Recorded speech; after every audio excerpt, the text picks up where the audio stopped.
Hello everyone, कैसे हो आप सभी। उम्मीद है सभी अच्छे होंगे और सबकी तैयारी भी अच्छी चल रही होगी।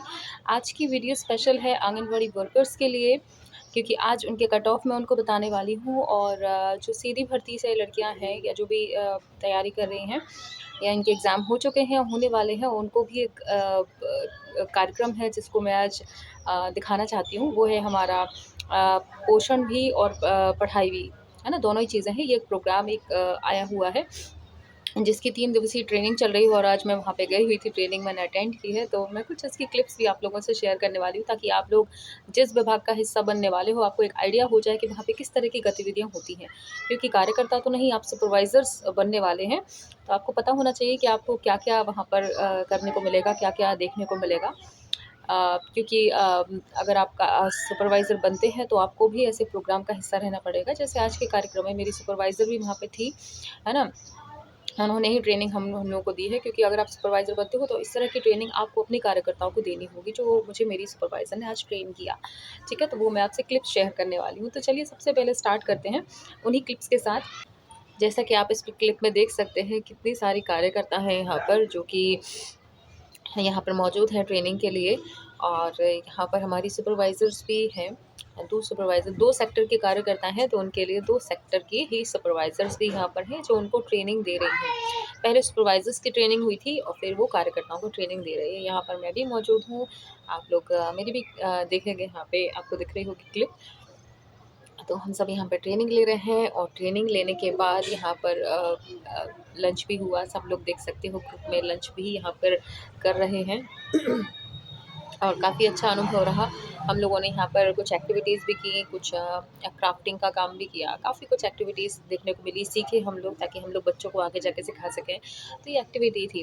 उम्मीद है आप लोगों को अच्छी लगी होगी। मुझे तो बहुत अच्छा लगा ट्रेनिंग लेके। अभी 2 दिन और ट्रेनिंग है, कल और परसों, तो वो भी मैं अटेंड करूँगी और अनुभव शेयर करूँगी आप लोगों से। आप लोगों को भी क्लिप्स दिखाऊँगी कुछ इसकी। आप लोग भी यहाँ से बैठे-बैठे उसका आनंद लीजिएगा।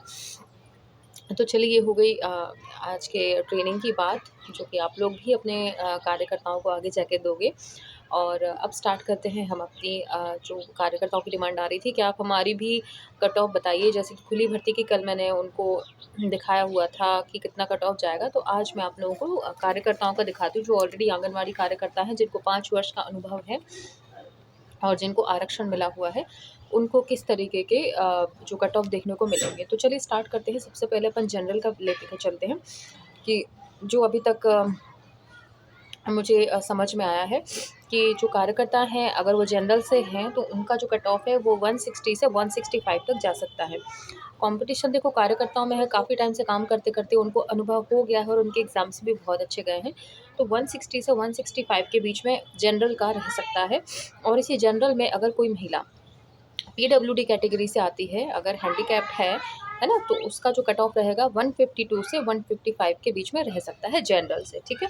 और अब बात करते हैं ईडब्ल्यूएस की। कि ईडब्ल्यूएस का जो कट ऑफ जा सकता है वो 155 से 158 के बीच में रह सकता है, ठीक है। 155 से 158 के बीच में रह सकता है।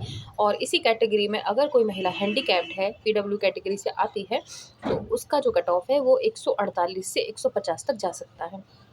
इसी के साथ अब बात करें अगर ओबीसी कैटेगरी से, तो 152 से 155 के बीच में इनका कट ऑफ जा सकता है। और पीडब्ल्यूडी अगर कोई है, महिला हैंडीकैप्ड है ओबीसी से, तो 142 से 145 तक उनका कट ऑफ जाएगा, ठीक है। ये अनुमानित है।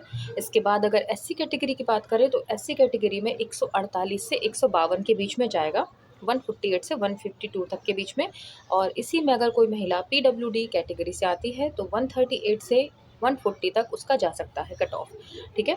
और इसके बाद अगर एसटी की बात करें, तो एसटी में 145 से 148 के बीच में रह सकता है। और पीडब्ल्यूडी कैटेगरी से 133 से 135 के बीच में रह सकता है। तो ये अनुमानित है, इससे थोड़ा ही ऊपर नीचे हो सकता है, क्योंकि ठीक-ठाक पोस्ट है आंगनवाड़ी कार्यकर्ताओं के लिए, लेकिन उससे कहीं ज़्यादा कॉम्पिटिशन है। क्योंकि कॉम्पिटिशन इसलिए यहाँ पे ज़्यादा बढ़ जाता है, क्योंकि सभी अनुभव लिए बैठे हैं।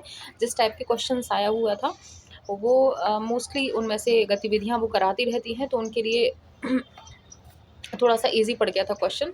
तो इसलिए और थोड़े से नंबर्स देखने को मिले और कॉम्पिटिशन इसलिए बढ़ने के चांसेस हैं। फिर भी लेकिन इससे ज़्यादा नहीं जाएगा, जहाँ तक मुझे लगता है, इतना ही कट ऑफ रहेगा। बाकी अब जो होगा वो तो सामने आएगा ही, लेकिन इतने के बीच में अगर आप हैं तो थोड़े से आप बेफिक्र हो सकते हैं। इससे मुझे नहीं लगता ऊपर जाएगा, है ना, कि इतना ही रह सकता है। क्योंकि कई कार्यकर्ता ऐसे भी हैं जिनको काफ़ी अनुभव हो गया है, लेकिन नंबर नहीं शायद जो भी कह लीजिए विश्लेषण कहना चाहिए, क्वेश्चंस के जो विश्लेषण करने का वो रहता है, शायद वो नहीं कर पाए हैं। तो क्योंकि मेरे भी पहचान में जो है सभी के एवरेज अगर देखें तो 160 165 मोस्टली जो कार्यकर्ताओं के हैं आए हुए हैं, ज़्यादा मुझे देखने को नहीं मिले हैं। इस वजह से मैं देख रही हूँ कि हमारे यहाँ भी लगभग कहना चाहिए 165 के समथिंग आंगनवाड़ी कार्यकर्ता हैं विदिशा डिस्ट्रिक्ट में ओनली। तो यहाँ पर अगर देखें विदिशा शहर में, डिस्ट्रिक्ट की बात नहीं कर रही हूँ मैं, तो यहाँ पे 165 के लगभग कार्यकर्ता हैं और उनमें से बहुत ही रेयर हैं जो मुझे 165 से ऊपर देखने को मिली हैं। तो इसलिए मैंने एक एवरेज लगाया कि इतने में से अगर इतने हैं तो मुझे नहीं लगता इससे ऊपर जाएगा कट ऑफ। तो उसके बेस पर बता रही हूँ कि अगर इतना है आपका तो आप थोड़े से बेफिक्र हो सकते हैं, इससे ऊपर मुझे नहीं लगता जाएगा, बाकी जो होगा सामने आ ही जाएगा, ठीक है। और एक मुझसे एक और सवाल पूछा जा रहा था कि टाइम मैनेजमेंट का आप बताएं, थोड़ा सा टाइम कैसे मैनेज करें। लड़कियों की खुली भर्ती से ही लड़कियों के क्वेश्चंस थे कि क्वेश्चंस जो है लेंदी आ रहे हैं तो हम क्या करें। तो उसका सिर्फ एक सोल्यूशन है कि आप भले एक बार में टाइम लगाओ, लेकिन अच्छे से पहली बार में क्वेश्चन को पढ़ो। हम लोग क्या करते हैं, हड़बड़ी में क्वेश्चन पढ़ते हैं, जल्दी जल्दी रीड करने की कोशिश करते हैं, तो अब क्या होता है क्वेश्चन समझ में नहीं आता, फिर दूसरी बार हड़बड़ी में फिर पढ़ते हैं, फिर समझ में नहीं आता। तो इससे क्या होता है, पहली बात तो आपको टाइम भी लग रहा है, बार बार क्वेश्चन पढ़ना पड़ रहा है, और दूसरी चीज़ आप सही विश्लेषण नहीं कर पाओगे क्वेश्चन का, आप समझ नहीं पाओगे वो पूछना क्या चाह रहा है, तो फिर आप आंसर कैसे करेक्ट करोगे। तो दो यहाँ पे नुकसान है, पहली चीज़ तो आपका टाइम वेस्ट हो रहा है, और दूसरा आप क्वेश्चन को भी गलत कर लोगे अगर आपने हड़बड़ी में क्वेश्चन को रीड करा। तो सबसे पहले दिमाग बिल्कुल शांत कर लेना उतने टाइम पे, बिल्कुल सारे विचार निकाल दो क्वेश्चन रीड करते टाइम। जब भी आप क्वेश्चन रीड कर रहे हो बिल्कुल सारे दिमाग, अपने दिमाग पे ऐसे हाथ रखो और पूरे विचार एक तरफ करके फिर क्वेश्चन को रीड करो। बिल्कुल एक बार में क्वेश्चन समझ में आएगा, एक बार में ऑप्शन समझ में आएंगे और फटाक से आप सही आंसर कर दोगे। तो यही एक सोल्यूशन है, इसके अलावा कोई सोल्यूशन नहीं है। क्योंकि देखो अपन क्वेश्चन को तो छाट नहीं सकते कि काट के छोटा कर दें, लेकिन अपन टाइम को ऐसे ही मैनेज कर सकते हैं कि टेंशन विचार जो भी आपके दिमाग में चल रहे हैं उनको हटाओ, एक बार में ही क्वेश्चन को ठीक से रीड करो, समझो क्या कहना चाह रहा है, और उसके अनुसार ऑप्शन पढ़कर उसको रीड कर उसको आपको आंसर करना है। तो यही एक सोल्यूशन है, इसको आप फॉलो कीजिएगा, आपका टाइम बहुत आसानी से बचेगा और आप पहले ही करके फ्री हो जाओगे आपके टाइम निकलने से पहले। तो ये आज की मैंने छोटी सी आप लोगों के लिए वीडियो बनाई थी जिसमें हमने 3 टॉपिक क्लियर करे, ठीक है। अभी आगे कोई भी डाउट हो तो आप पूछ सकते हो, और कोई अगर आपके मन में विचार हो तो आप थोड़ा सा बताइएगा, ठीक है। Thank you.